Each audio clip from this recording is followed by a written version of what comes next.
Students, we are going to start chapter gravitation, class 9th. And in this chapter, we will study about gravitation, Kepler laws of planetary motion, free fall, and mass and weight में difference क्या होता है, pressure and fluids, thrust and pressure, density, Archimedes principle, relative density क्या होती है, ये सब इसमें study करेंगे. फर्स्ट ऑफ ऑल ग्रेविटेशन क्या होता है या ग्रेविटेशनल फोर्स क्या होता है. न्यूटन जो थे वो जब लंदन में ग्रेट प्लेग फैला हुआ था तब क्या किया, न्यूटन बैठे हुए थे एक ट्री के नीचे, तो उन्होंने देखा कि एक एप्पल नीचे गिरा है. तो उन्होंने रियलाइज़ किया कि एप्पल नीचे क्यों गिरा, इट मीन्स एप्पल और अर्थ के बीच में कोई फोर्स ऑफ अट्रैक्शन है जिसकी वजह से नीचे गिर गया. और उन्होंने सोचा कि फिर अर्थ और मून में अट्रैक्शन जो है वो कैसे रहती है, प्लैनेट्स में आपस में अट्रैक्शन कैसे रहती है, वो सब क्या है. तो उन्होंने क्या कहा, it has been observed that an object dropped from a height falls towards the earth. Newton generalized this idea and said that not only the earth but every object in the universe attracts every other object. Her universe में हर एक object दूसरे object को attract करता है. This force of attraction between two objects, universe के किन्हीं भी दो ऑब्जेक्ट्स के बीच में जो अट्रैक्शन होती है उसको बोलते हैं फोर्स ऑफ ग्रेविटेशन और फोर्स ऑफ ग्रेविटेशनल फोर्स. ठीक है, इस चैप्टर में हम ग्रेविटेशन और यूनिवर्सल लॉ ऑफ ग्रेविटेशन पढ़ेंगे. ठीक है, ग्रेविटेशन क्या होता है. अब ग्रेविटी और ग्रेविटेशन क्या होता है. ग्रेविटेशन तो हो गया यूनिवर्स के किन्हीं भी दो ऑब्जेक्ट्स में जो फोर्स लगता है उसको बोलते हैं gravitation. It is defined as the force of attraction between any two bodies in the universe. और द अर्थ अट्रैक्ट्स या pulls all objects lying on और near the surface towards its centre. इसके surface के near या surface के ऊपर कोई भी ऑब्जेक्ट पड़ा हो तो उसको अपने सेंटर की तरफ खींचती है. The force with which earth pulls the objects towards the centre. जिस फोर्स से अर्थ किसी भी ऑब्जेक्ट को अपने सेंटर की तरफ खींचती है उसको बोलते हैं ग्रेविटेशनल फोर्स ऑफ अर्थ या फिर ग्रेविटी ऑफ अर्थ. ठीक है, ग्रेविटेशनल फोर्स ऑफ ग्रेविटी में डिफरेंस पता चल गया. ग्रेविटी तो होती है जिससे जो अर्थ है सेंटर की तरफ अट्रैक्ट करती है ऑब्जेक्ट को. ठीक है, ग्रेविटेशनल फोर्स क्या होता है, जिसकी वजह से यूनिवर्स के कोई भी दो ऑब्जेक्ट्स आपस में अट्रैक्ट होते हैं. ठीक है, अब यूनिवर्सल लॉ ऑफ ग्रेविटेशन क्या है, इसमें क्या है. It was given by Isaac Newton. According to this law attractive force between any two bodies in the universe is directly proportional to the product of their masses and inversely proportional to the square of distance between them.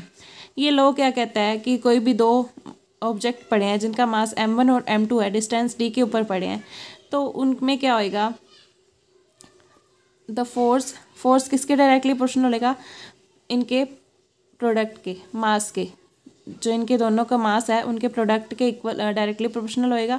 और inversely proportional किसके होएगा, square of the distance between them. इनके बीच में जो square है मतलब D का square, ठीक है, उसके इनवर्सली प्रोपोर्शनल होएगा. The direction of force is along the line joining the centres of two objects. Consider two bodies A and be having mass m1 and m2. ये सब वही बताया कि हमने m1 m2 की मास की टू बॉडीज़ ले ली और डिस्टेंस के बीच में d है, तो फोर्स होएगा m1 एंड m2 के डायरेक्टली प्रोपोर्शनल होएगा फर्स्ट तो.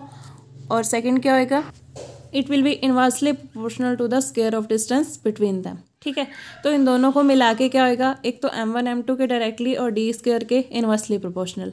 तो इसको प्रोपोर्शनलिटी साइन को हटाने के लिए क्या यूज़ करते हैं, कैपिटल जी. कैपिटल जी क्या है यहाँ पे, यूनिवर्सल ग्रेविटेशनल कांस्टेंट.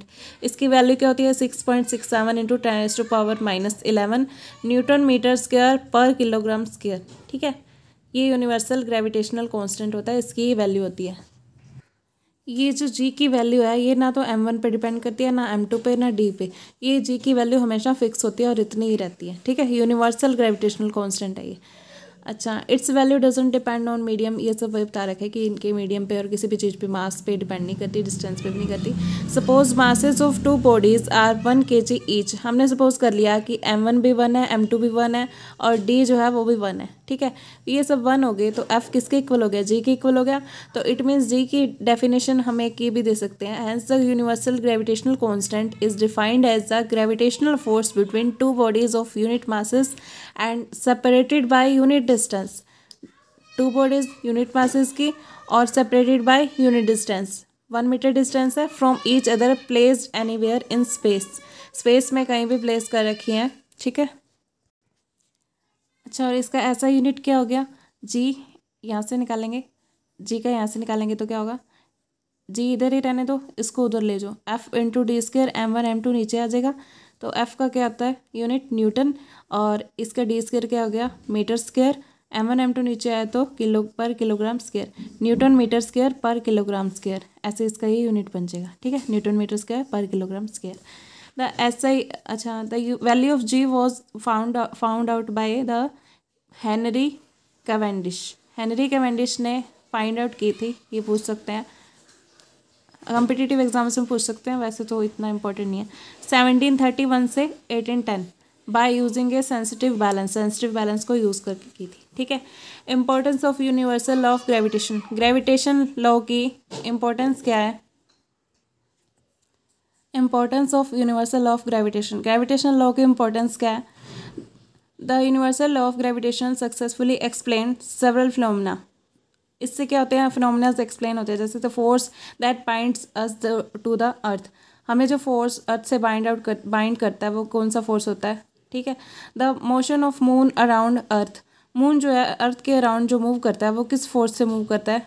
ठीक है, ये भी तो वही हो गया ना, दो यूनिवर्स के किन्हीं भी दो ऑब्जेक्ट्स के बीच में फोर्स है, उसी वजह से ये मूव कर रहा है moon around the earth. The motion of planets around the sun, planets जो है अराउंड सन के अराउंड इसी फोर्स से मूव करते हैं। The occurrence of tides is due to gravitational force of attraction of moon, जो टाइड्स अकर होते हैं उसके अंदर सी के अंदर due to gravitational force of attraction of moon, वो भी इसी वजह से होता है। अच्छा, ये टाइड्स क्या होते हैं, राइज या फॉल होता है सी लेवल का, caused by combined effects of gravitational force, gravitational force के कंबाइंड इफेक्ट से, किस किस के ग्रेविटेशनल फोर्स के कंबाइंड इफेक्ट से होता है, एक तो मून के, सन के and the rotation of earth, इन सबके ग्रेविटेशनल फोर्स के कंबाइंड इफेक्ट के कारण राइज या फॉल होता रहता है सी लेवल्स में, उसको बोलते हैं टाइड्स। ठीक है, the flow of water in rivers is due to gravitational force of earth on water, earth का जो ग्रेविटेशनल फोर्स वाटर के ऊपर लगता है तो उसी की वजह से flow of water in rivers take place करता है। ठीक है, motion of moon around earth and centripetal force, centripetal force क्या होता है, the force that keeps a body moving along the circular path is acting towards the centre is called centripetal force, centre seeking force. अच्छा, ये centripetal force क्या होता है, जो अर्थ को, मोशन ऑफ मून अराउंड अर्थ, जैसे ये अर्थ है इसके अराउंड में, जैसे ये मून रोटेट कर रहा है, यहाँ से मून यहाँ से कैसे रोटेट कर रहा है, ये सेंटर की तरफ जो है ना इसका फोर्स लगता है, सेंटर की तरफ अट्रैक्ट करता रहता है हर एक जगह से, जैसे जैसे ये लगता रहता है ये अट्रैक्ट करता रहता है, तो ये इसी सेंटर की तरफ जो फोर्स लगता है उसको बोलते हैं सेंट्रीपिटल फोर्स, इसी की वजह से ये रिवॉल्व करता रहता है इसके अराउंड। ठीक है, the motion of moon around earth is due to centripetal force, ये फोर्स किसकी वजह से होता है, मून का अराउंड अर्थ सेंट्रीपिटल फोर्स की वजह से। The centripetal force is provided by gravitational force of attraction of earth, ये भी किसकी वजह से होता है, ग्रेविटेशनल फोर्स की वजह से ही सेंट्रीपिटल फोर्स लगता है। ठीक है, मून के ऊपर। If there were no such force, अगर कोई फोर्स ना होता then the moon would pursue a uniform straight line motion, तो मून क्या करता, यूनिफॉर्म स्ट्रेट लाइन मोशन में मूव करता रहता है, ऐसे सर्कुलर में मोशन नहीं कर पाता वो। ठीक है, अब इसके बेस पे न्यूमेरिकल देखो, find the gravitational force between earth and an object of 2 kilogram mass placed on its surface, mass दिया हुआ है, अर्थ का भी दिया हुआ है और रेडियस ऑफ अर्थ भी दिया हुआ है, तो अपने को ये निकालना है, find the gravitational force between earth and object. ठीक है, तो ये कैसे निकलेगा, मास ऑफ अर्थ दिया हुआ है, मास ऑफ ऑब्जेक्ट दिया हुआ है, तो distance between earth and object कितना होएगा, जो रेडियस होएगी अर्थ की वही होएगा, क्योंकि जैसे ये अर्थ है, सपोज कर लो ये आपके अर्थ है, जैसे ये रेडियस होगी। ठीक है, यहाँ से यहाँ तक कोई ऑब्जेक्ट यहीं पड़ा होगा ना, तो इसके और इसके बीच में डिस्टेंस कितना होगा, जितनी इसकी रेडियस होगी वही ले रखा है, तो रेडियस तो कोई डिस्टेंस मान लो, तो ग्रेविटेशनल फोर्स निकालना, फॉर्मूला लगा दो G m1 m2 upon D square, वो फॉर्मूला यूज़ कर लो, यहाँ पे आर स्क्वायर लिख देंगे, मास of earth mass of object. ठीक है, यहाँ पे जो दिया हुआ वो ले लेंगे, और उसके बाद ये अर्थों का मास दिया हुआ है, सॉरी ये जी की वैल्यू होगी 6.67 10⁻⁻11, ये अर्थ का मास दिया हुआ है, उसको ऑब्जेक्ट का मास दिया हुआ है 2, और नीचे क्या आएगा आर का स्क्वायर, तो ये सोल्व करके आंसर आ जाएगा। ठीक है, और नेक्स्ट क्वेश्चन देखो, जैसे एग्जाम्पल के लिए, mass of Mars is 6.39 × 10⁻23 kilogram, Mars का जो मास दे रखा है 6.39 10⁻23 किलोग्राम एंड द जुपिटर का मास दे रखा है इतना। If the distance between Mars and Jupiter is, इनके बीच में डिस्टेंस भी दे रखा है, फोर्स कैलकुलेट करना है, सेम वैसे प्रोसीजर है। मास दे रखा है दोनों का, डी दे रखा है, जी की वैल्यू पता है अपने को, एफ निकाल लो पुट करके, ये वैल्यू पुट कर दी, मास भी पुट कर दिए और डी की वैल्यू पुट कर दी, आंसर आ जाएगा। ठीक है, अब next Kepler's laws of planetary motion, ये क्या होते हैं? जोहान्स केपलर ने दिए थे प्रपोज थ्री लॉज दिए थे प्लैनेटरी मोशन के 16th सेंचुरी में। फर्स्ट लॉ क्या कहता है? It states that path of any planet is in an orbit around the sun follows the shape of an ellipse with the sun at one of the focus. अच्छा, ellipse के दो focus होते हैं, एक यहाँ पे और एक यहाँ पे। ठीक है, दो फोकस में से किसी एक को फोकस मान के it states that path of any planet in an orbit around the sun, sun के राउंड में किसी भी प्लैनेट का जो ऑर्बिट होता है in an orbit around the sun follows the shape of an ellipse. कोई भी प्लैनेट इसके अराउंड मूव कर रहा है ना, तो सन एक को फोकस मान के सन को ये इलिप्टिकल पाथ में मूव करता है और क्या करता है, शेप कौन सी होती है इसकी? इलिप्स। ठीक है, यही है बस, इसमें सन को फोकस मान के इलिप्टिकल पाथ में मूव करता है।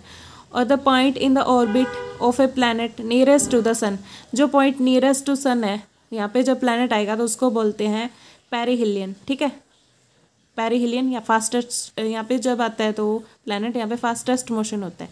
ठीक है, और ये जब सबसे दूर का पॉइंट होता है, फारदेस्ट पॉइंट होता है, उसको बोलते हैं एफिलियन। और यहाँ पे जब प्लैनेट पहुँचता है तो उसका मोशन स्लोएस्ट होता है। ठीक है, केपलर सेकंड लॉ क्या कहता है? सेकंड लॉ कहता है it states that an imaginary line from the sun to planet sweeps out equal areas in equal interval of time. Means यहाँ पे 1 सेकेंड 1 मंथ ले रखा है, 1 मंथ में एक प्लैनेट यहाँ से यहाँ मूव करेगा, वही प्लैनेट यहाँ से यहाँ 1 मंथ में मूव करेगा, तो क्या होगा, उसका ये जो डिस्टेंस होगा ना, एरिया होगा, सॉरी, ये एरिया इक्वल होएगा। ये ऐसे लॉन्ग देखने में लग रहा है बड़ा छोटा, वैसे ये इक्वल एरिया होगा। ठीक है, ये और ये एरिया दोनों इक्वल होंगे।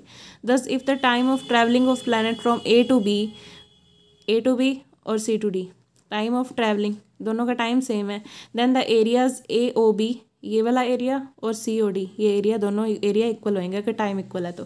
थर्ड लॉ क्या कहता है? It states that the cube of the mean distance of a planet from the sun is directly proportional to the square of its orbital period T.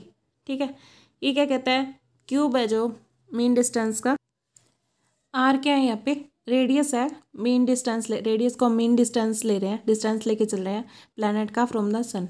Planet अगर कहीं भी हो, यहाँ पे है तो ये वाला डिस्टेंस हो जाएगा, अगर यहाँ पे है तो ये वाला डिस्टेंस, इसको आर ले रहे हैं। ठीक है, आर का क्यूब किसके डायरेक्टली प्रोपोर्शनल है? टी का स्क्वायर के। ये क्या है? Time period of the planet around the sun, time period कितना है प्लैनेट का अराउंड द सन, उसके डायरेक्टली प्रोपोर्शनल स्क्वायर के। ठीक है, it means R cube directly proportional to T square, तो आर क्यूब की वैल्यू के कॉन्स्टेंट ले लिया, प्रोपोर्शनलिटी साइन हटा के के इंटू टी स्क्वायर, यहाँ से के की वैल्यू क्या आ गई? R cube by T square. ठीक है, के क्या है यहाँ पे? Kepler constant. ये हो गए केपलर्स के 3 लॉज। अब नेक्स्ट देखो फ्री फॉल क्या होता है? When objects fall towards the earth under the influence of earth's gravitational force alone, जब कोई भी ऑब्जेक्ट ऊपर से नीचे गिरा रहे हैं तो वो ग्रेविटेशनल फोर्स की वजह से नीचे आएगा, then these are called freely falling objects. इसको फ्रीली फॉलिंग ऑब्जेक्ट्स बोलते हैं, जिस ऑब्जेक्ट को हम गिरा रहे हैं, एंड इस मोशन को बोलते हैं फ्री फॉल। ठीक है, एक्सेलरेशन ड्यू टू ग्रेविटी ये क्या होता है? Whenever an object falls towards the earth, कोई भी ऑब्जेक्ट जब अर्थ की तरफ गिरता है, एन एक्सेलरेशन इज इन्वॉल्व, जब वो कुछ भी गिरता है तो ऐसे ऐसे रिवॉल्व होता हुआ आता है ना, तो उसमें ऐसे हल्की सी एक्सेलरेशन दिखेगी आपको, एक्सेलरेट होता हुआ आता है। This acceleration is due to earth's gravitational pull, gravitational pull की वजह से होती है, तो इसको हम बोलते हैं एक्सेलरेशन ड्यू टू ग्रेविटी, इसको डिनोट करते हैं स्मॉल जी से। ठीक है, इसका ऐसा यूनिट होता है मीटर पर सेकेंड स्क्वायर। ठीक है, हम क्या करते हैं? Let mass of earth is M, mass M का एम ले लिया अर्थ का मास, एंड ऑब्जेक्ट का फ्रीली फॉलिंग जो हो रहा है उसका एम स्मॉल एम ले लिया, distance between centre of earth and object ले लिया आर। तो न्यूटन्स लॉ ऑफ ग्रेविटेशन क्या कहता है? F is equal to G M M by R square, जो भी हमने पढ़ा। ठीक है, और सेकंड लॉ ऑफ न्यूटन का सेकंड लॉ क्या कहता है? F is equal to M A. तो इन दोनों लॉज को मिला के अगर हम एक्सेलरेशन ड्यू टू ग्रेविटी ले रहे हैं तो ए को जी के इक्वल ले लेते होते हैं, तो ए की जगह हम जी पुट कर देंगे, F is equal to M G. तो इन दोनों इक्वेशंस को हम जब कंपेयर करेंगे तो दोनों साइड एफ है, एफ इक्वल है, तो इन दोनों को कंपेयर कर देंगे, G M M by R square equals to M G आ जाएगा, तो एम से M cancel, G M by R square, तो जी की वैल्यू ऐसे हम निकाल सकते हैं। ठीक है, ये कैलकुलेट कर सकते हैं gm/r²। इस फॉर्मूले से क्या क्लियर हो रहा है? It is clear that acceleration due to gravity doesn't depend on the mass of falling object. जो ऑब्जेक्ट फॉल कर रहा है अर्थ के ऊपर, उसके मास के ऊपर ये जी स्मॉल जी डिपेंड नहीं करता है, ठीक है। It depends only on mass of अर्थ, ये सिर्फ मास ऑफ अर्थ के ऊपर डिपेंड करता है, ठीक है। अब कैलकुलेशन ऑफ जी, ये कैसे करेंगे हम? इसके लिए क्या करते हैं, टू कैलकुलेट वैल्यू ऑफ जी, इनके वैल्यूज पुट कर दो बस gm/r² की। जी की वैल्यू हमें पता ही है क्या आती है, एम की वैल्यू, मास ऑफ अर्थ आपको याद रखना पड़ेगा 6 × 10⁻²4, रेडियस ऑफ अर्थ भी याद करनी पड़ेगी 6.4 × 10⁻6 मीटर। जी की वैल्यू हमें पता ही है, अभी करी थी हमने, इसको पुट करके बस जी की वैल्यू आ जाएगी 9.8 मीटर पर सेकेंड स्क्वायर। ये वैल्यू फिक्स है, हमेशा याद रखनी है, 9.8 metre per second square small जी की वैल्यू होती है, ठीक है। नेक्स्ट है equations of motion for free fall. Free fall के लिए इक्वेशंस ऑफ मोशन क्या होती हैं? यूनिफॉर्म एक्सेलरेशन मोशन के लिए हमने इक्वेशंस देखी थी, और जब फ्री फॉल होता है तब उसमें ए की जगह हम जी ले लेते हैं, ठीक है। तो ये क्या है, देखो प्रीवियस 3 इक्वेशन से हम निकालेंगे। v = u + at था, s = ut + ½ at² था यूनिफॉर्म एक्सेलरेशन मोशन में, v² = u² + 2as था। अब यहाँ पे क्या हो जाएगा, v = u + gt, a की जगह g पुट कर देंगे, तो s की जगह यहाँ पे हो जाएगा, वहाँ पे s था, क्या था, डिस्टेंस था, अब यहाँ पे h हो जाएगा, h मीन्स हाइट, ठीक है। डिस्प्लेसमेंट की जगह हाइट ले लेंगे, ut + ½ gt², okay. v² = u² + 2as था, ए की जगह जी ले लेंगे, ठीक है। एच है हाइट ऑफ ऑब्जेक्ट, कितनी हाइट से वो फॉल कर रहा है, टी क्या है यहाँ पे टाइम ऑफ फॉल, कितना टाइम लिया, यू इनिशियल वेलोसिटी है, वी फाइनल वेलोसिटी है, जी एक्सेलरेशन ड्यू टू ग्रेविटी, ठीक है। अगर हम न्यूमेरिकल सोल्व कर रहे हैं तो उसमें हम क्या करेंगे, अगर ऑब्जेक्ट्स फॉल वर्टिकली डाउनवर्ड गिर रहा है कोई object, acceleration due to gravity को हम पॉजिटिव लेंगे, क्योंकि क्या हो रहा है, वो एक्सेलरेशन भी उसके नीचे की तरफ हो रही है और ग्रेविटी भी नीचे की तरफ लग रही है, तो उसको पॉजिटिव ले लेंगे, वेलोसिटी इंक्रीज हो जाएगी। If the object is thrown vertically upward, अगर ऊपर फेंक रहे हैं तो क्या होगा, acceleration due to gravity is taken as negative, force ऊपर की तरफ जा रहा है और इसमें क्या हो रहा है, ग्रेविटी नीचे की तरफ लग रही है, तो इसको नेगेटिव ले लेंगे, ठीक है, क्योंकि इसकी वेलोसिटी डिक्रीज हो जाएगी। ऑब्जेक्ट को तो हमने फोर्स लगा के ऊपर फेंक दिया, बट उसमें क्या होगा, ग्रेविटी नीचे खींच देगी उसको, तो उसकी वेलोसिटी डिक्रीज हो जाएगी। वेलोसिटी मीन्स उसकी स्पीड को कम करने की ट्राई करेगा ये gravitational acceleration due to gravity, ठीक है। एग्जाम्पल के लिए जैसे यहाँ पे दे रखा है, a car falls off a ledge and drops to the ground is 0.6 second. The value of g is 10 meter per second square. For simplifying the calculation, what is its speed on striking the ground? इसकी speed क्या होगी जब वो ground से strike करेगा? What is its average speed during the 0.6 second? How high is the ledge from the ground? ledge ground से कितना high है? देखो इसमें इनिशियल वेलोसिटी दे रखी है 0, ठीक है। जब ऐसा होता है, a car falls off a ledge, falls कर रही है, गिर रही है, मतलब गिरी तो पहले स्टार्टिंग में u क्या होगा 0, एक्सेलरेशन ड्यू टू ग्रेविटी 10 लेके चलते हैं, वैसे 9.8 लेते हैं, और अगर यहाँ पे दे रखी है न्यूमेरिकल में 10 तो हम 10 लेके चलेंगे। t इज इक्वल टू रखा 0.6 सेकेंड। तो इसमें हमको क्या निकालना है, what is the speed on striking the ground? जब वो नीचे अर्थ पे ग्राउंड पे गिर गई तब उसकी स्पीड, मतलब फाइनल वेलोसिटी निकालनी है। फाइनल वेलोसिटी कैसे निकालेंगे, v is equal to u + gt लगा दो, u की वैल्यू 0, 10 ये सब पुट करके v की वैल्यू आ जाएगी 6 मीटर पर सेकेंड। अच्छा, अब एवरेज स्पीड निकालनी है। एवरेज स्पीड के लिए क्या करते हैं, final velocity plus initial velocity divided by 2, दोनों को ऐड करके डिवाइडेड बाय 2 करके एवरेज स्पीड आ जाएगी। डिस्टेंस ट्रेवल्ड कितना होगा, डिस्टेंस का मतलब क्या होता है, यहाँ पे हाइट निकालनी है अपने को, s is equal to ut + ½ gt², ये वैल्यूज पुट करके 1.80 मीटर आ गई, ठीक है। मास और वेट में क्या डिफरेंस है? मास क्या होता है, is property of matter, mass on object is same everywhere. ये मैटर की प्रॉपर्टी है, ये हर जगह पे मास सेम रहता है। वेट क्या करता है, depends upon the effect of gravity. Weight varies according to location, location की वजह से वेट जो है वेरी करता है, ग्रेविटी के इफेक्ट पे डिपेंड करता है। गोइंग एट मून के ऊपर जाने पे वेट जो है 1/6 हो जाता है, ठीक है, अर्थ का 1/6 रह जाता है। फॉर एग्जांपल अर्थ पे अगर 60 न्यूटन है वेट, तो मून पे जाके क्या हो जाएगा 10 न्यूटन, ठीक है, मतलब 6 से डिवाइड कर देंगे, 6 पार्ट रह जाएगा इसका। ये जो है मास जो है कभी 0 नहीं हो सकता, क्योंकि हर जगह पे सेम रहता है। वेट जो है mg, मास इंटू में एक्सेलरेशन ड्यू टू ग्रेविटी और मल्टीप्लाई करते हैं इसके साथ, तब वेट निकलता है। Weight can be 0 if no gravity acts on the object. किस ऑब्जेक्ट पे अगर ग्रेविटी नहीं एक्ट करेगी, जैसे स्पेस में है तो हम पे ग्रेविटी एक्ट नहीं करेगी, तो वहाँ पे वेट क्या होता है 0 भी हो सकता है, ठीक है। एज जी चेंज वेट चेंज, जी के चेंज होने से वेट भी चेंज करता रहता है। Mass doesn't change according to location, location की वजह से चेंज नहीं होता मास, वेट जो है इंक्रीज और डिक्रीज करता है हायर और लोअर ग्रेविटी की वजह से, ठीक है। Wait of an object on moon, example के लिए अगर मून के ऊपर किसी वेट जो है मास दे रखा है 120 kg, तो वेट कैसे निकालेंगे 1200 न्यूटन, और मून के ऊपर क्या होएगा, इसका क्या हो जाएगा 120 kg का मास कितना रहेगा 120 का 120 ही रहेगा, सेम रहेगा, वेट क्या हो जाएगा 1200/6 200 न्यूटन रह जाएगा, ठीक है। ये हो गया आपका मास और वेट में डिफरेंस। थर्स्ट एंड प्रेशर क्या है, जैसे एक पेंसिल है आपने पकड़ रखी है, ऐसे ऐसे पकड़ा है इसको, यहाँ पे जो है आपका देखो प्रेशर कहाँ पे ज़्यादा लग रहा है, यहाँ पे साइन आ गया ना, निशान पड़ गया यहाँ पे, तो इस इट मीन्स यहाँ पे प्रेशर ज़्यादा लग रहा है। P1 P2 सपोज कर लिए यहाँ पे फोर्स F1 लग रहा है, F2 लग रहा है, प्रेशर P1 लग रहा है, P2 लग रहा है। अब इस एक्शन के रिएक्शन के अकॉर्डिंग क्या है, एक्शन रिएक्शन के अकॉर्डिंग क्या होगा, forces F1 F2 are same on both sides, force तो दोनों जगह सेम लग रहा था, बट प्रेशर P2 जो है वो ज़्यादा होगा P1 से, क्यों, क्योंकि lesser the area at a place more the pressure, किसी की जगह पे अगर एरिया कम हो तो उस जगह पे फोर्स ज़्यादा लग रहा है, इस जगह यहाँ का एरिया कम है, यहाँ का एरिया ज़्यादा है, ठीक है। जहाँ पे एरिया कम हो वहाँ पे प्रेशर ज़्यादा लगता है। प्रेशर का फॉर्मूला क्या होगा, force per unit area. Example के लिए जैसे sharp knife exerts a large pressure on the surface due to the small area of content, ये शार्प नाइफ है, ये डल नाइफ है, इनमें से कौन ज़्यादा फोर्स लगाएगा, प्रेशर लगाएगा शार्प नाइफ ऑब्वियसली, क्योंकि यहाँ पे इसका क्या रहा है स्मॉल एरिया है, इसका लार्ज एरिया है, फोर्स दोनों पे सेम लगा रहे हैं, ठीक है। ये चैप्टर आपका फिनिश हो गया। अब इसमें आपके आगे नेक्स्ट सिलेबस में नहीं है आर्किमिडीज प्रिंसिपल वगैरह, इतना ही है। अब इसमें जैसे एनसीईआरटी के क्वेश्चंस दिए हुए हैं, state the universal of gravitation कर लोगे, अभी करवाया सेम वही लिखना है। यूनिवर्सल ऑफ ग्रेविटेशन क्या होता है, the force of attraction between any two objects is directly proportional to the product of their masses and square of distance between them, square के इनवर्सली प्रोपोर्शनल होता है, ठीक है। Write the formula for magnitude of gravitational force between the earth and the object on the surface of earth, लिख लोगे F = G/m/r², ठीक है। m जो है मास ऑफ ऑब्जेक्ट हो गया, m हो गया मास ऑफ अर्थ।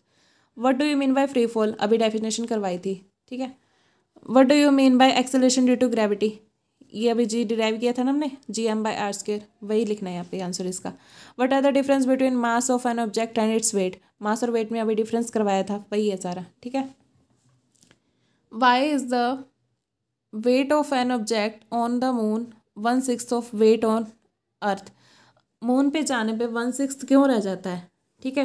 ये क्वेश्चन देखो, weight of an object is equals to क्या आता है, W = mg, G is equals to क्या आता है एक्सेलरेशन ड्यू टू ग्रेविटी, तो mass of an object m remains constant at all the places, m तो हमेशा कांस्टेंट रहता है हर जगह पे, acceleration due to gravity change करती रहती है प्लेस टू प्लेस, तो acceleration due to gravity, weight of an object acceleration due to gravity पे डिपेंड करता है, मून के ऊपर जाने पे एक्सेलरेशन ड्यू टू ग्रेविटी 1/6 रह जाती है अर्थ की, तो इस वजह से मास भी 1/6 हो जाता है।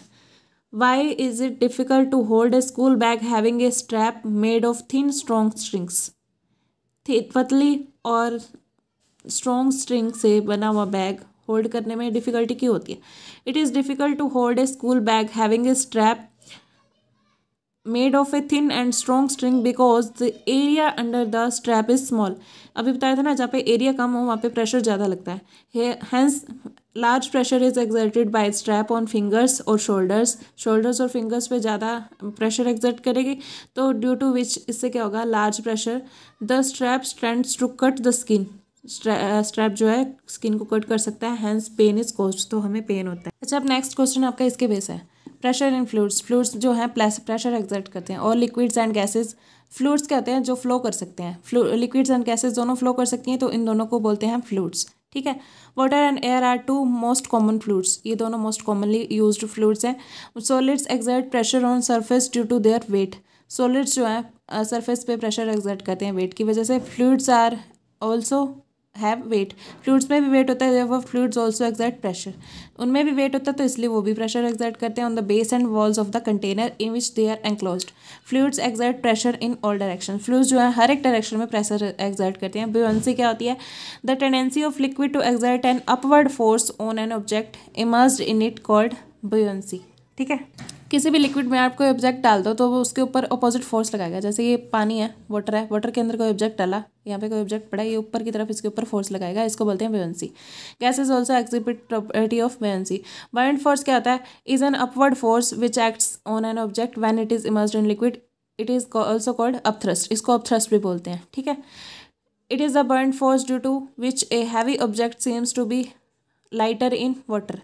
तो इसकी वजह से क्या होता है, एक तो ये उसके ऊपर फोर्स लगा रहा है तो वो ऐसे इससे इसकी वजह से क्या होता है, हल्का महसूस होता है, उसको लाइटर लगता है पानी में डालने से। पानी जैसे ही पानी से बाहर निकालो वो हैवी लगने लग जाता है। As we lower an object into a liquid, the liquid underneath it provides an upward force.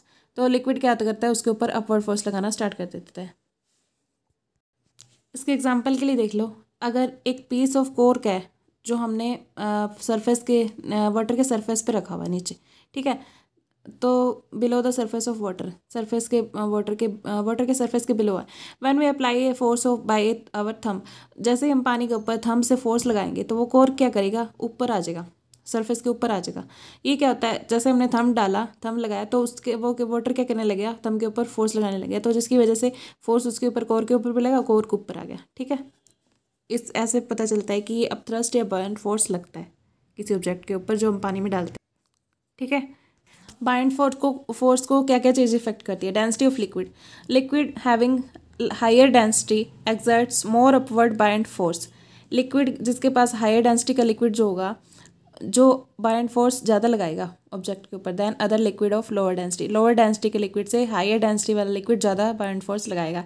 This is reason why it is easier to swim in sea water in comparison to normal water, ठीक है। सी water में तैरना easy होता है normal water से, ठीक है। सी water has higher density, तो ये क्या होता है, हायर डेंसिटी होती है सी वाटर की, तो वो क्या करेगा, बैलेंस कर लेगा, ज़्यादा बैलेंस कर लेगा वेट को, और hence exerts a greater buoyant force on the swimmer than the fresh water having lower density, ठीक है।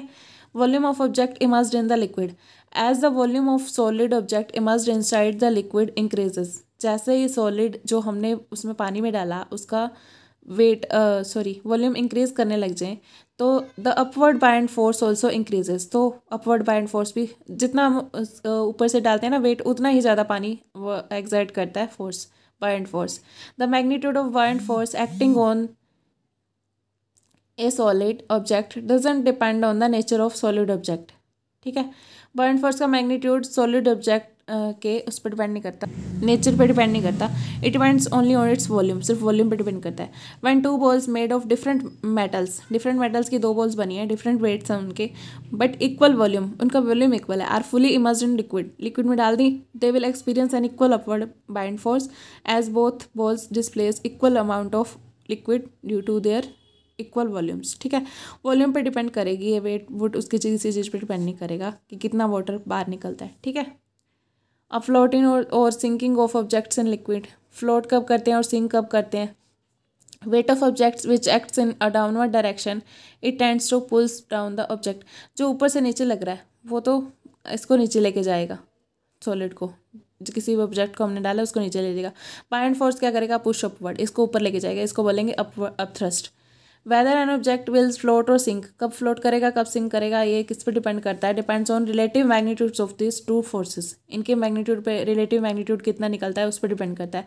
इफ बाउंड फोर्स और upthrust exerted on liquid is less than the weight of the object, अगर ये जो wait ऊपर से आया है, ठीक है, बाउंड फोर्स जो है कम है, उससे ऊपर लग रहा है जो फोर्स इसके वेट से कम है तो वो डूब जाएगा, नीचे आ जाएगा, इसका वेट ज़्यादा है, सिंक कर जाएगा।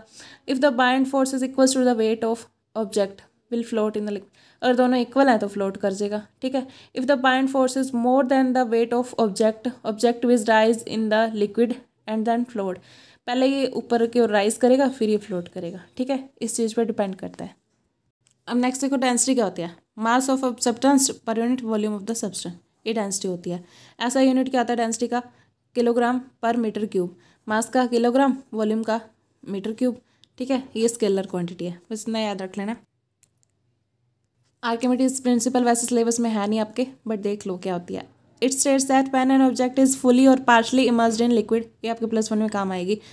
कोई ऑब्जेक्ट जो है फुली या पार्शली इमर्स्ड है लिक्विड में, it experience a buoyant force और upthrust which is equal to the weight of the liquid displaced by the object. ये क्या कहता है कि अगर कोई हम ऑब्जेक्ट डाल रहे हैं पानी में, तो वो क्या होगा, जो उसमें से पानी बाहर निकलेगा ना, वो उसके वेट के इक्वल होएगा। ठीक है, बाइंड फोर्स और upthrust force acting on object equals to weight of liquid displaced by the object. ठीक है, even gases like air exert an upward force और buoyant force on objects placed in them. ठीक है, it is buoyant force और upthrust force due to displaced air which makes a balloon rise in air. Balloon को air में भी इसी upthrust force की वजह से क्या करते हैं, राइज कर देते हैं। एप्लीकेशंस ऑफ आर्किमिडीज प्रिंसिपल, इसके एप्लीकेशंस क्या होते हैं? Designing ships and submarines, lactometer इसमें यूज़ होता है। A device use to determine the purity of milk. ये लैक्टोमीटर क्या होता है? मिल्क की प्योरिटी को चेक करने के लिए यूज़ किया जाता है। हाइड्रोमीटर क्या होता है? Device use for determining density of liquid. ठीक है, how does a boat float in water? Boat कैसे फ्लोट करती है? A boat floats in water due to upward force called buoyant force. Upward force की वजह से करती है, ड्यू टू बाइंड, जिसको हम बाइंड फोर्स कहते हैं, और upthrust which is caused by the pressure of water pushing up and bottom of the boat. ठीक है, one boat is gradually lowered into water. जब बोट लोवर्ड जाएगी water में, it displaces more and more water. तो ये क्या करेगी? Displace more and more water, ज़्यादा से ज़्यादा पानी को डिस्प्लेस करती रहेगी। Hence buoyant force on it also increases. तो इसके ऊपर बाइंड फोर्स भी इंक्रीज करता रहेगा। जैसे जैसे पानी ज़्यादा, जैसे जितना वेट बढ़ेगा उसको उतना ज़्यादा पानी निकालती रहेगी। When this buoyant force becomes just enough to support the weight of boat. जब ये बाइंड फोर्स जो है वेट को सपोर्ट करने के लिए बोट की इनफ हो जाएगा, तब बोट क्या करेगी? स्टॉप सिंकिंग, डूबना बंद कर देगी इन वाटर में। और आर्किमिडीज प्रिंसिपल के according buoyant force is equal to the weight of liquid displaced by the boat. Hence, during the floating of boat, the weight of water displaced by the submerged part of boat is equal to the weight of the boat. जब वो पानी जो निकला है वो wait के बराबर हो जाएगा, तब वो बोट जो है फ्लोट करना स्टार्ट कर देगी। ठीक है, अब नेक्स्ट देखो रिलेटिव डेंसिटी क्या होते हैं। Relative density, the relative density of substance is the ratio of its density to that of water. Density of substance divided by density of water, ये होती है रिलेटिव डेंसिटी। सब्सटेंस की relative density क्या होती है किसी भी? We can say relative density of substance is mass of substance divided by volume of substance. Mass per unit volume में तो डेंसिटी होती है ना, तो इसको क्या पुट कर देंगे? Mass of water divided by volume of water. तो ये बस इनकी वैल्यूज मास पर यूनिट वॉल्यूम में पुट किया है डेंसिटी में। Since the relative density is the ratio of similar quantities, so it has no unit. Similar quantities हैं, cancel out हो जाएंगे आपस में, तो यूनिट ही नहीं है इसकी कोई। The relative density of substance express the heaviness or density of substance in comparison to water. Water के कंपैरिजन में सब्सटेंस की डेंसिटी जो है हैवी होती है। By saying that relative density of iron is 8.7। Iron, इसका मतलब क्या है? आयरन की अगर रिलेटिव डेंसिटी 8.7 है, तो आयरन जो है 8.7 टाइम्स हैवी है वाटर के वॉल्यूम से। ठीक है, the relative density of substance is found accurately by using Archimedes principal. Archimedes principal का यूज़ करके इसको हम एक्यूरेटली फाइंड आउट कर सकते हैं। ठीक है, अब नेक्स्ट इसके एग्जाम्पल देखने हो देख लेना। रिलेटिव डेंसिटी कहीं है, रिलेटिव डेंसिटी सिल्वर की दे रखी है, वाटर की डेंसिटी दे रखी है। What is the density of silver in से? रिलेटिव दे रखी है, मतलब रिलेटिव डेंसिटी का मतलब कहता है सिल्वर की वाटर में, सिल्वर पर यूनिट वाटर की दे रखी है। रिलेटिव डेंसिटी तो सिल्वर की क्या आ जाएगी? इसकी इधर जाके मल्टीप्लाई हो जाएगी, तो यहाँ पे वैल्यूज पुट के आंसर आ जाएगा। ठीक है, अब ये 9th क्वेश्चन इसी के बेस था, इसलिए दोबारा से करवाना पड़ा। Why does an object float और sink when placed on surface of water? Float कब करता है, सिंक कब करता है? अभी करवाया, देख लेना, समझ आ जाएगा easily. You find your mass to 42 kg on weighing machine. Is your mass more और less than 42 kg? 42 kg weighing machine में आ रहा है, तो आपका मास कम है कि ज़्यादा है? Mass is more than 42। क्यों? क्योंकि as the buoyant force due to air is acting on us, क्योंकि बाइंड फोर्स भी लग रहा है हमारे ऊपर, जिसकी वजह से वेट कम महसूस होता है। The reading of weighing machine will be less than the actual mass of the person. ठीक है, you have a bag of cotton and iron bar, each indicating a mass of 100 kg when measured on weighing machine. In reality, one is heavier than other. Can you say which one is heavier and why? Cotton bag is heavier as the buoyant force acting on cotton bag is more as its surface area is more than that of iron piece. Surface area की वजह से इसके ऊपर ज़्यादा act कर रहा है buoyant force, तो इसकी वजह से हम कह सकते हैं कि कॉटन बैग ज़्यादा हैवी था। अब देखो ना, तो हमने टेक्स्ट क्वेश्चन करे। अभी एक्सरसाइज देखो, how does the force of gravitation between two objects change when distance between them is reduced to half. उनके बीच में डिस्टेंस को हमने हाफ कर दिया, तो उनके बीच में जो है ग्रेविटेशनल फोर्स कैसे चेंज होगा। F is equal to G M one M two by R square formula होता है, और हमने क्या कर दिया, हाफ कर दिया डिस्टेंस को, तो आर की वैल्यू क्या पुट कर देंगे, आर बाई टू। तो आर डैश आ गया आर बाई टू का स्क्वायर, यहाँ पे क्या हो गया 4 इंटू में G M one M two, ये क्या हो गया 4F। तो बाद में जो फोर्स मिला 4 टाइम्स मिला हमको, ठीक है, than the original force. Gravitational force acts on all objects in the proportion of to their masses. Why a heavy object doesn't fall faster than a light object. तो हमने इसमें क्या क्या, क्या पूछ रहा है ये, gravitational force acts on all objects in proportional to their masses. Masses के प्रोपोर्शन में ग्रेविटेशनल फोर्स एक्ट कर रहा है। वाई हैवी ऑब्जेक्ट जो है वो फॉल क्यों नहीं करेगा than a light object, faster क्यों नहीं फॉल करेगा लाइट ऑब्जेक्ट की वजह से, लाइट ऑब्जेक्ट से। Acceleration due to gravity G is independent of mass. G जो है मास पे इंडिपेंडेंट होती है। Of falling objects is equals for all objects at a point. किसी भी पॉइंट से अगर सेम मास के गिर रहे हो तो उनके ऊपर सेम एक्ट करेगी, क्योंकि वो मास पे डिपेंड नहीं करती। डिफरेंट मास के भी कर रहे हो, फॉल कर रहे हो तो भी सेम ग्रेविटी एक्ट करेगी। एक heavy objects fall with same acceleration as light object. तो दोनों सेम गिरेंगे, ठीक है, एक ही तरह से, कोई डिफरेंस नहीं होगा दोनों में, किसी का मास ज़्यादा हो चाहे कम हो। What is the magnitude of gravitational force between the earth and a 1 kg object on its surface.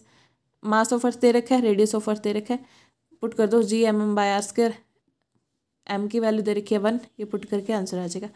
The earth and moon are attracted to each other by gravitational force. Does the earth attract the moon with a force that is greater than or smaller than or equal to force with which the moon attracts the earth. Why. Earth और moon attract कर रहे हैं gravitational force की वजह से, तो अर्थ जो attract कर रही है वो ग्रेटर देन होएगा या स्मॉलर देन होएगा, इक्वल टू फोर्स होएगा with which moon attracts by the earth. Why, ये बताना है हमको। When two objects attract each other, जब कोई दो ऑब्जेक्ट अट्रैक्ट करते हैं, देन ग्रेविटेशनल फोर्स एक्ट करता है। Attraction applied by first object on second object, first की सेकंड ऑब्जेक्ट पे अट्रैक्शन होती है, is same as the force applied by second object on the first object. जो second first पे लगा रहा है, फर्स्ट सेकंड पे लगा रहा है, वो दोनों फोर्स सेम होते हैं। तो so both earth and moon attract each other by the same gravitational force of attraction. ये हमने बताना था, ग्रेटर होएगा, इक्वल होएगा या स्मॉल होएगा। नेक्स्ट क्वेश्चन देखो, if the moon attracts the earth then why does the earth not move towards the moon. अगर मून जो है अर्थ को अट्रैक्ट कर रहा है तो मून अर्थ जो है मूव क्यों नहीं करती मून की तरफ। The earth doesn't move towards the moon in spite of the attraction by the moon because the mass of earth is much greater than mass of moon. इसका अर्थ का जो मास है मून से बहुत ज़्यादा है। For a given force acceleration is inversely proportional to the mass of the object. Acceleration क्या होती है, acceleration due to gravity inversely proportional होती है मास ऑफ द ऑब्जेक्ट, क्योंकि ये जो है ग्रेविटी क्या होती है, F is equals to M G होता है सेकेंड लॉ से न्यूटन के। तो जी की वैल्यू क्या आएगी, एफ बाई एम। मास ज़्यादा होगा ग्रेविटी लगेगी नहीं, तो वो अट्रैक्ट होंगे ही नहीं। What happens to the force between two objects if the mass of one object is doubled, the distance between the objects is doubled and tripled, the masses of both objects are doubled। ये क्या है, force of attraction between objects. ये formula आता है G M one M two by R square. First question क्या कह रहा है, the mass of object is doubled. M को डबल कर दिया, ऑब्जेक्ट के मास को किया, एक मास को डबल कर दो, 2m ले लो, तो ये क्या आ जाएगा 2F आ जाएगा, फोर्स भी डबल हो जाएगा। अब सेकंड क्वेश्चन में क्या कह रहा है, the distance between the objects is doubled and tripled. Distance between object, ये डबल कर दिया और ट्रिपल कर दिया। पहले डबल किया तो क्या आएगा, F/4 आएगा, फिर ट्रिपल किया को तो 3r² ले लो, तो ये क्या आएगा F/9 आएगा, 1/9 हो जाएगा फोर्स। अच्छा, अगर थर्ड क्वेश्चन क्या कह रहा है, the masses of both objects are doubled. दोनों के मास डबल कर दिए, 2m1 2 ले लिया, m1 की जगह m2 की जगह, तो ये आ गया 4F आ गया। फोर्स क्या हो जाएगा 4 टाइम्स हो जाएगा, ठीक है। अब नेक्स्ट क्वेश्चन क्या है, calculate the force of gravitation between the earth and the sun. Earth और सन के बीच में फोर्स ऑफ ग्रेविटेशन निकालना है। Given that mass of earth is equals to 6, mass of earth दिया हुआ है, सन का दिया हुआ है, एवरेज डिस्टेंस दिया हुआ है, बस फॉर्मूला यूज़ करना है, सब कुछ तो दे रखा है, पुट करनी है वैल्यूज, आ जाएगा आंसर, ठीक है। What is the importance of universal law of gravitation. Gravitation law की इंपॉर्टेंस क्या है, ये सब वही है जो भी पीछे करवाया था। What is the acceleration of free fall. Free fall की एक्सेलरेशन क्या है, ये भी पीछे बताया था, वही है एक्सेलरेशन ड्यू टू ग्रेविटी को बोलते हैं। What do we call gravitational force between earth and an object. तो इसको क्या बोलते हैं, फोर्स ऑफ ग्रेविटी, ठीक है। अब ये क्वेश्चन है, Amit buys few grams of gold at the poles as per the instruction of one of his friends, he hands over the same when he meets him to the equator. Pole और equator पे दे रखा है, will the friend agree with the weight of gold bought, if not why, the value of G is greater at poles. अच्छा, ये जो poles और equator कहते हैं, ये जो अर्थ है, पोल्स और इक्वेटर, इसको हम इक्वेटर बोलते हैं, ठीक है। यहाँ पे इक्वेटर होता है, ये पोल होते हैं, इसको पोल बोलते हैं, ठीक है। और यहाँ पे इक्वेटर पे जो होती है ना, value of G is greater at poles, ये पोल्स पे यहाँ पे ज़्यादा होती है यहाँ की बजाय, ठीक है। तो क्या कर रहा है, no his friends will not agree with the weight of gold, क्योंकि गोल्ड का वेट क्या होगा, यहाँ पे क्या आती है, जी ज़्यादा होती है, तो वेट क्या होता है, एम जी होता है, यहाँ पे मतलब वेट ज़्यादा होएगा। पोल्स पे लिया था और यहाँ पे देखा तो वो इक्वल तो नहीं होगा ना, वो कम हो जाएगा। तो ये M G M by R square, equations 1 और 2 से क्या आएगा, G M G is equals to, मतलब ये जी की वैल्यू क्या आएगी, इनवर्सली प्रोपोर्शनल आएगी आर स्क्वायर की। Value of G is greater at poles than that of equator, ठीक है। तो गोल्ड का वो वेट जो है लेस हो जाएगा यहाँ पे आके। Why does a sheet of paper falls slower than one that is crumpled into a ball. Sheet of paper अकेली जो है वो गिरेगी, स्लोअर क्यों गिरेगी, जो बॉल के अंदर क्रम्पल किए उससे। The sheet of paper falls slower than one that is crumpled into a ball because in first case the area of sheet is more. पहले केस में एरिया ज़्यादा होएगा, so it experience large opposing force due to air, तो air की वजह से इसके ऊपर लार्ज फोर्स लगेगा। Well the sheet crumpled into a ball, मतलब वो बॉल के रूप में बना दी, उसको छोटी कर दी मोड़ के, एक्सपीरियंस लेस अपोजिंग फोर्स, उसके ऊपर कम फोर्स लगेगा, स्मॉल एरिया हो जाएगा उसका, तो इसकी वजह से क्या होगा, this opposing force arises due to air resistance और एयर फ्रिक्शन, ठीक है। अब नेक्स्ट क्वेश्चन है, gravitational force on surface of moon is only 1/6 as strong as gravitational force on earth, what is the weight in newton of 10 kilogram object on moon and on the earth. Newton में निकालना है, M दे रखा है 10 kg, wait क्या होता है mg, Newton में ऐसे निकालो जी से मल्टीप्लाई करके। 1/6 ऑफ मून पे क्या होएगा, 1/6 होएगा, तो 1/6 से डिवाइड कर दो, 1/6 से मल्टीप्लाई करके ये आ जाएगा answer. A ball is thrown vertically upward with velocity of 49 metre per second, vertically upward फेंका है, maximum height of to which it rises, maximum height निकालनी है जहाँ तक ये जाएगी। The total time it takes to return the surface of the earth, initial velocity दे रखी है 49, मैक्सिमम हाइट, ये चीज़ याद रखना, जब ऊपर जाती है ना यहाँ पे आके वेलोसिटी, फाइनल वेलोसिटी जीरो हो जाती है, क्योंकि जहाँ से वो वापस मुड़ना स्टार्ट करेगी वो वेलोसिटी जीरो होगी, ग्रेविटेशनल फोर्स उसको खींची जाएगा, खींच के उसकी वेलोसिटी क्या कर देगा, यहाँ पे स्पीड जीरो कर देगा, तभी वो बैक आना स्टार्ट करेगा, तो यहाँ पे फाइनल वेलोसिटी जीरो लेते हैं। तो फाइनल वेलोसिटी जीरो हो जाएगी, तो ये फॉर्मूला लगा देना, v square is equal to U square minus 2gh, ये पुट करके h की वैल्यू आ गई अपने पास। मैक्सिमम हाइट निकालनी थी, और क्या निकालना है, टोटल टाइम निकालना है, कितने टाइम में रिटर्न होगा, time taken by the ball to reach the maximum height, maximum height तक पहुंचने में कितना टाइम लगेगा। From the first equation v is equal to U minus D T होता है, u प्लस डी टी होता है, यहाँ पे माइनस जी लगेगा क्योंकि हमने ऊपर की तरफ फेंकी और ग्रेविटी नीचे की तरफ लग रही है, तो ये अपोजिट हो गया, तो इसका फोर्स ये जी नेगेटिव ले लेंगे। -9.8 इंटू टी, ये पुट कर दिया, टी की वैल्यू आ गई 5 सेकेंड, ठीक है। अब ये 5 सेकेंड हमने नीचे से ऊपर जाने तक निकाली, अब बैक भी तो आ रहा है ना, तो दोनों को डबल कर दो, 5 + 5 कितना हो गया, 10 सेकेंड हो गया, ठीक है। A stone is released from the top of tower of height 19.6 के टावर से नीचे फेंकी है, ठीक है, स्टोन फेंका है। Calculate its final velocity just before touching the ground, before touching the ground मतलब यहाँ पे फाइनल वेलोसिटी निकालनी है हमको। हाइट कितनी दे रखी है 19.6, यू क्या आएगा इनिशियल, जब यहाँ से गिरना स्टार्ट करते हैं ना तब तो यू जीरो लेते हैं, इनिशियल वेलोसिटी जीरो लेते हैं, जब ऊपर की ओर फेंकते हैं तो वी जीरो लेते हैं, ठीक है, ये चीज़ ध्यान में रख लेना, यू जीरो ले लेंगे यहाँ पे। उसके बाद क्या आएगा, थर्ड इक्वेशन ऑफ मोशन लगा देंगे, v square is equal to U square plus 2gh, कोई भी इक्वेशन लगा के देख लो जिससे निकल रहा हो, मतलब जो वैल्यूज़ दे रखी हो हमको, 2 वैल्यूज़ पता हो, तीसरी निकालनी हो तो वो वाली चीज़ यूज़ कर लो। v square is equal to, ये वैल्यूज़ पुट कर दिए हमने, 19.6 मीटर पर सेकेंड आ गया, v की वैल्यू आ जाएगी √19.6 ये आ गई, ठीक है। A stone is thrown vertically upward with an initial velocity of 40 meter per second, taking G इतना लेना है, find the maximum height reached by the stone, what is the net displacement and the total distance covered by the stone, total distance और net displacement निकालनी है।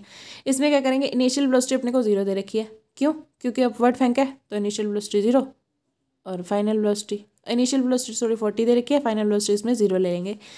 Third equation से निकाल लेंगे, H की वैल्यू आ जाएगी। ठीक है, एच की वैल्यू निकाल के मैक्सिमम हाइट रीच कितनी आई है 80 मीटर। अच्छा, अब इसमें डिस्प्लेसमेंट निकालनी है अपने को। डिस्प्लेसमेंट का मतलब क्या है, ऊपर से जाके नीचे वापस से तो आ रहा है। डिस्टेंस का तो मतलब होता है, अगर डिस्टेंस पूछा था ना तब तो यहाँ से यहाँ तक आने में कुछ कवर होता है, यहाँ से यहाँ तक जाने में ये कितना डिग्री कितना, ये डिस्टेंस निकालते हैं। डिस्प्लेसमेंट क्या होती है, जहाँ से गया वहीं पे आके गिर गया तो डिस्प्लेसमेंट जीरो लेते हैं। ठीक है, डिस्प्लेसमेंट जीरो हो जाएगी। अब इसके नेक्स्ट क्या पूछ रहा है, डिस्टेंस कवर्ड बाय, डिस्टेंस पूछा है।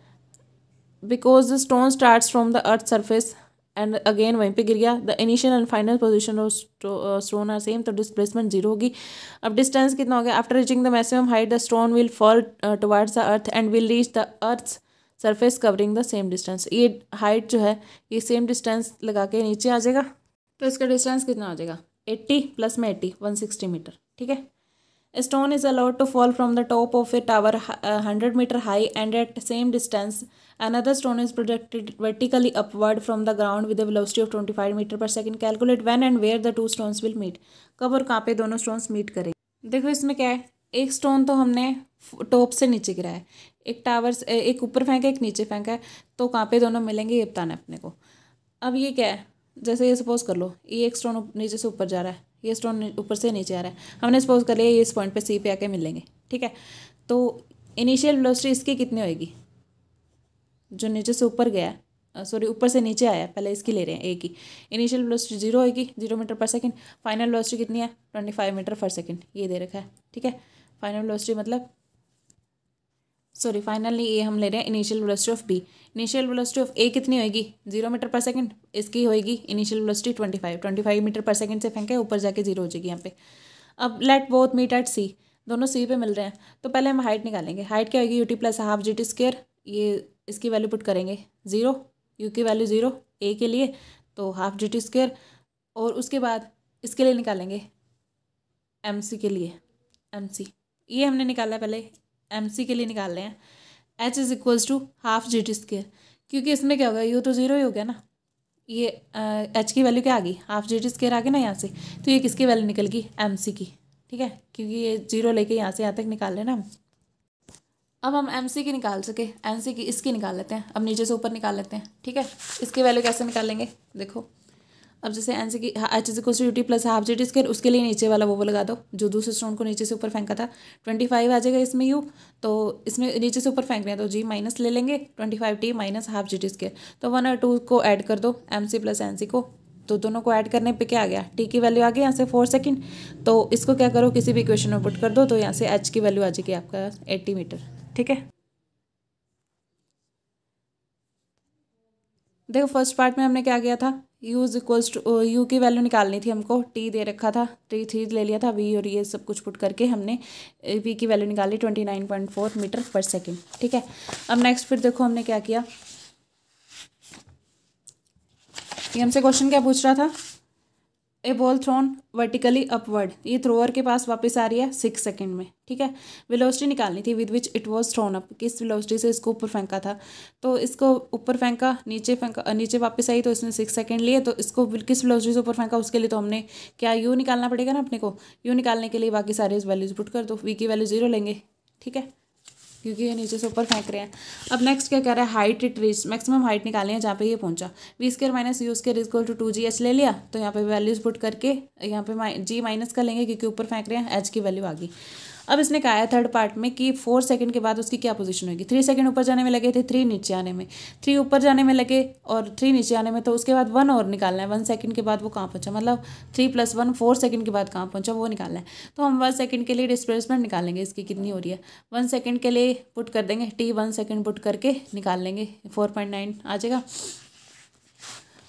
तो उसके बाद देखो but displacement is always with respect to ground, तो डिस्प्लेसमेंट जो होती है ना विद रिस्पेक्ट टू ग्राउंड होती है, तो ग्राउंड के रिस्पेक्ट में निकालने के लिए ये ऊपर वाला माइनस कर देंगे, ये 4.9 आई ना इसके लिए इतने पार्ट के लिए, तो 4.9 ऊपर वाला निकाल दो, तो नीचे से यहाँ तक इस पॉइंट तक वैल्यू आ जाएगी इसकी, 4.1 निकाली थी हमने माइनस 4.9 कर दिया, 39.2 मीटर आंसर आ जाएगा। ठीक, नेक्स्ट क्वेश्चन देखो, in what direction does the buoyant force on the object emerged in a liquid act, किस डायरेक्शन में करता है ऊपर की तरफ, अपवर्ड डायरेक्शन।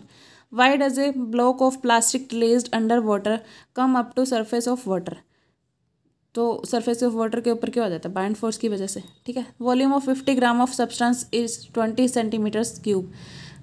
50 ग्राम सब्सटेंस का वॉल्यूम दे रखा है, डेंसिटी ऑफ वाटर दे रखी है, ये बताना है कि उसमें फ्लोट करेगा या सिंक करेगा। एम दे रखा है 50, ठीक है, वी दे रखा है 20, तो डेंसिटी क्या होती है, मास पर यूनिट वॉल्यूम 2.5 आ गया।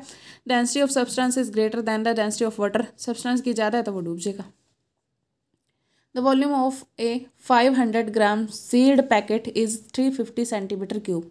सीड पैकेट के 500 ग्राम का वॉल्यूम जो है 350 है। विल द पैकेट फ्लोट और सिंक ऑफ वाटर, वाटर में सिंक करेगा या फ्लोट करेगा, डेंसिटी दे रखी है वाटर की। But will be the mass of water displaced by this packet, water का मास कितना डिस्प्लेस करेगा ये भी बताना है।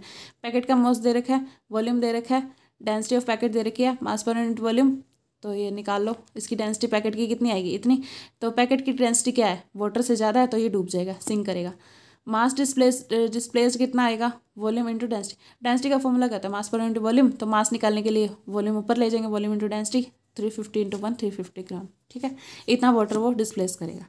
तो ये चैप्टर आपका फुली फिनिश्ड हो गया है, चाहे आपके कुछ सिलेबस में था चाहे नहीं था, सब कुछ इसमें कवर हो गया। Thank you so much.